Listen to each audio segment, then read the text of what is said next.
Good morning, everyone. Happy Wednesday. You're watching the latest live episode of In Your Element with Ardis and Eric. Today, as always, is our news episode. My name is Eric Stoller, VP of Product Strategy for Element451. I'm joined by my orange-clad co-host, my CEO and founder of Element451, Ardis Kadiu. Ardis, how's your Wednesday going?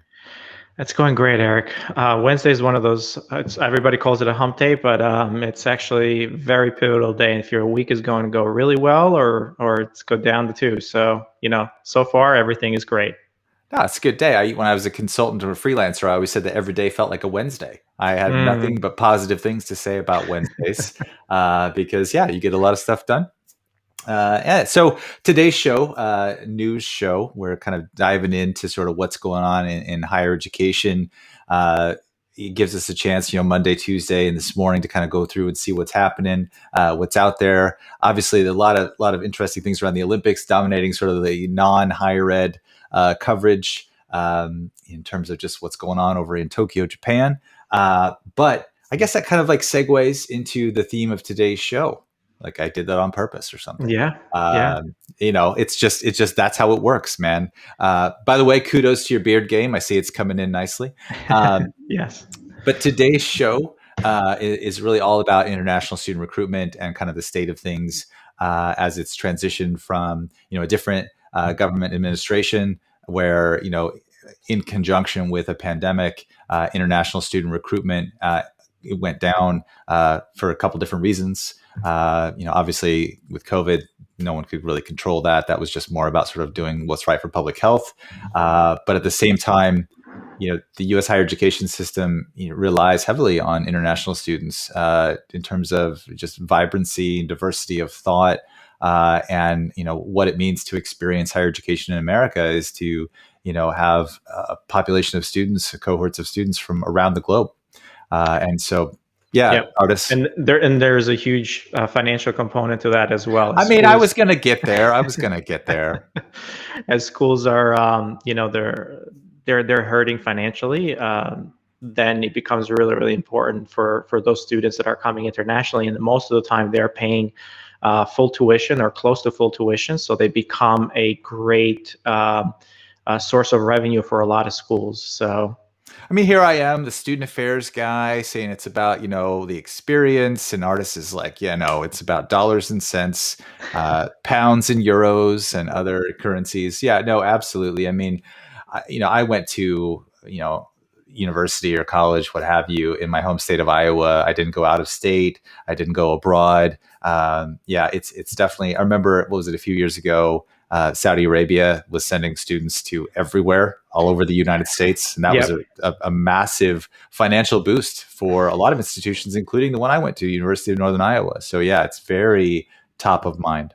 I was actually part of the engineering school at NYU when there was large cohorts. I was getting my MBA at the time, and there was large cohorts of Saudi Arabian students coming in for those graduate classes and graduate departments. And we just didn't understand. I didn't understand at the time, but it was, I guess it was an initiative from them.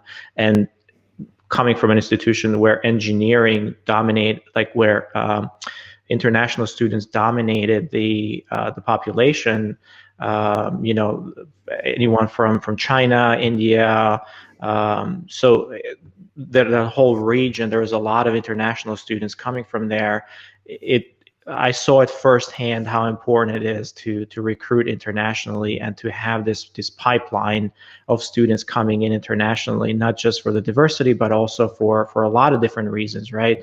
And the admissions offices were spending a lot of resources and a lot of time recruiting internationally. There was 3-month period of time when there was a tour of multiple admissions counselors or directors going from city to city in China, India, and Taiwan, and all those different countries, and essentially making it a travel a traveling information session to all these different places, trying to recruit the students about the school, and there was just a lot of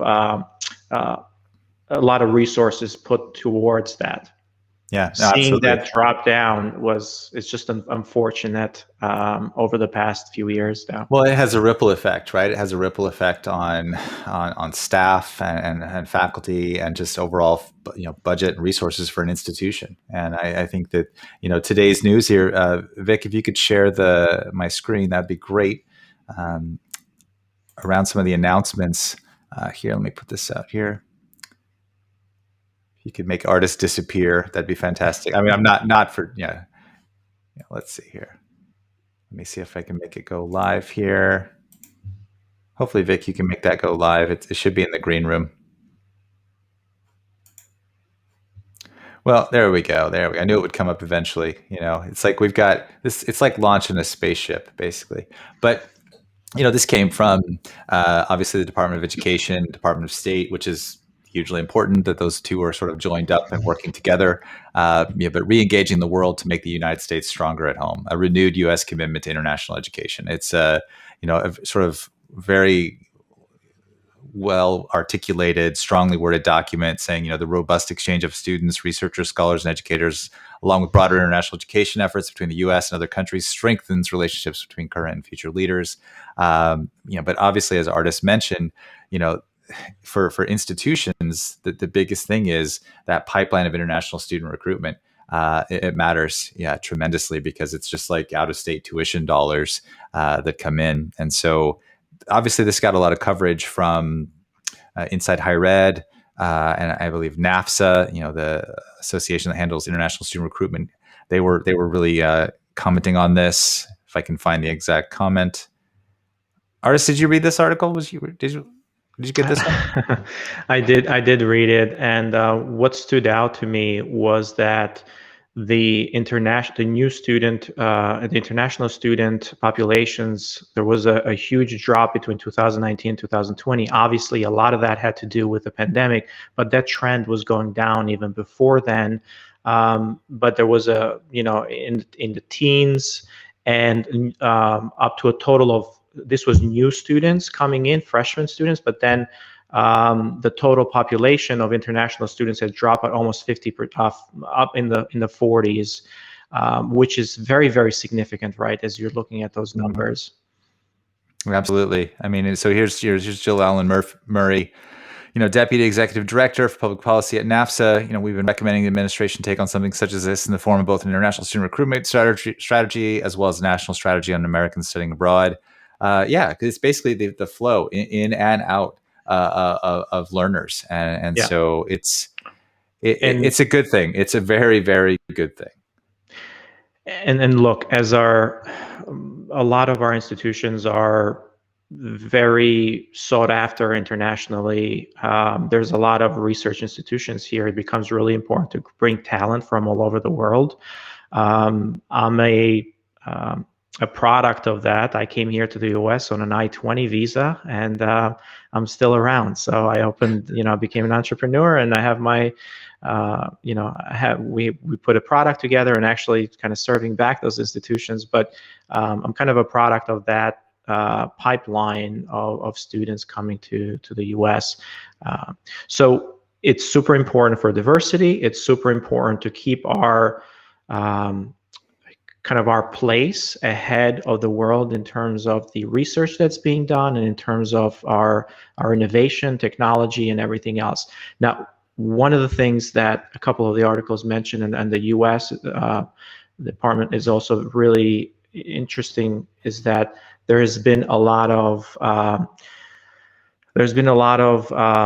IP or intellectual property being siphoned and being stolen from those research institutions. So one of the things, and going to China, you're going to go there. You're going to get some controversy going there. Yeah.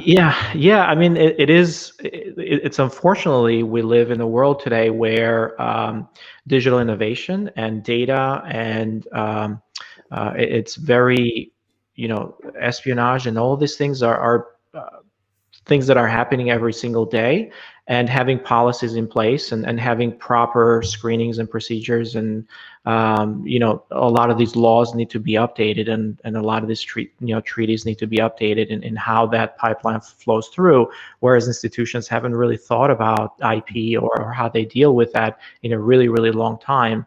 So yes, we need better methods of getting those students here. We need better pathways for those students to get here. We need better ways for us to understand how those students can get here, and then what's the path towards an I-20. And also, once they graduate, we need to give them a path to either citizenship or the ability for them to work and be members contributing to the U.S. economy, right? As OPT, optional practical training. That's a program that we've had several graduate students go and be employed by Element451 and be part of that program as well. And that's super important, right? Because once somebody graduates, now you don't want that brain drain to go out, back to the country. You want that to stay here, and you want it to contribute to the innovation of U.S. companies. So it becomes super important to have those things in place. And there's a lottery component to that, and there's only certain amounts of OPT visas offered or B1 visas, or I think they're called B1 visas, but the OPT is the program. So really passionate about it. Really passionate. Yeah, exactly. Well, it's interesting. I used to live in the UK, and I was over there for 5 years, and a very similar conversation was always kind of underway around the recruitment of students from abroad into the UK higher education sector, and this idea of we're not just recruiting you for your educational experience, we want you to stay, how easy is it for you to sort of remain and contribute long after your studies have ended? Because it's the brain drain, it's the resources, and I think that's, again, the world is just beginning. It's smaller and smaller, right? Everything is, in terms of, if we look beyond sort of the COVID-19 pandemic, and once that sort of hopefully, cross your fingers and toes, subsides, and we have a strong public health response and answers to everything with that, international student recruitment is going to rebound. Perhaps, like you said, Ardis, it had been on the decline, but it's going to rebound. It just, as the world gets smaller and smaller in terms of access, and as policies like with the Department of State and with the Department of Education saying we support this, we need more of that language, right? Like the U.S. is open. Come to study at U.S. institutions. Yeah. So Eric, pragmatic question now as you start thinking about this. Yes, in theory, this is all great. So how can institutions actually now think about and put international recruiting as part of their enrollment management strategy, and as part of their efforts for this year? Like, what are the things that they can do today? Yeah, well, I think part of it is the international recruitment efforts have been kind of disconnected in many cases from the sort of the domestic efforts. I think part of it's like, how do you use the same sophisticated tools and technologies and channels that you've used for domestic student recruitment for international student recruitment? A lot of times institutions will outsource that. They'll use, third parties to kind of handle a lot of that. So of course, how do they continue those relationships with those third-party services, and what does that look like in terms of integrating into your overall data stream? Because of course you don't want it to sort of have like chunks of recruitment data and efforts sitting, in another section. You want it to all be connected.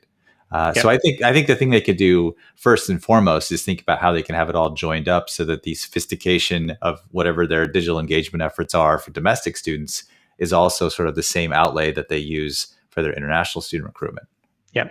I would also just say having a international recruitment plan is actually the first step. Like, just knowing what your effort, like how much resources do you want to dedicate to international recruiting? Where do you want to go and get students?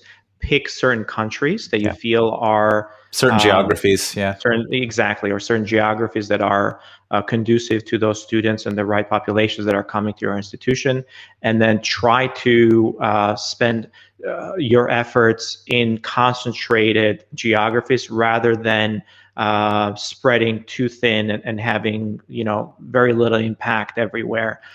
One of the things that a lot of institutions that have worked with Element before, and as part of our experience before, is that working with agents becomes super important as well. So understanding how the network of these agents, or basically they're international agencies, and what they call them agents in the international recruiting world, but they are working with students, individual students from local pools of schools, and they are managing the process of guiding them to different institutions statewide. Yeah, they have a ton of influence. Exactly, a ton of influence, and they're managing the process itself. So connecting with these agents, or perhaps connecting with what are called super agents, which are networks of agents, it might give you the first step towards understanding how to go about that international recruiting. And then the second step is, well, maybe you now need to visit those places.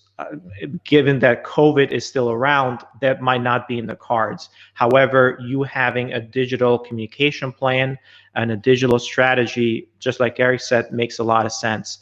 Having these agents or having this work within your system becomes important. So if you need a CRM, or if you need tools that you need to see the whole picture, try to think about how you can work with this external vendors to bring those in. And then last but not least, NAFSA is a great resource. So if you're not part of it, and if you have not attended their conference, or if you're not part of their communications or part of their programming, I would highly recommend that you do that.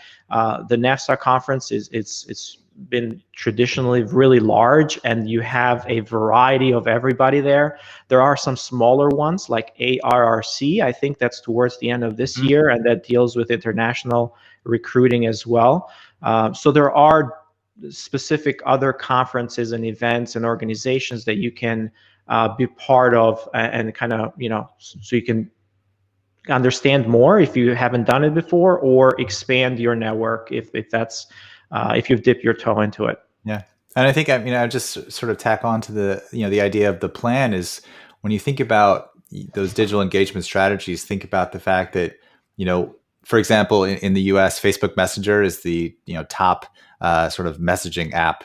But outside of the US, WhatsApp dominates the messaging world, aside from China, where WeChat is extremely popular. And so you've seen, institutions that they take quite a bit of effort and time to set up messaging efforts through WeChat, or I never pronounce it correctly, but it looks like Sina Weibo.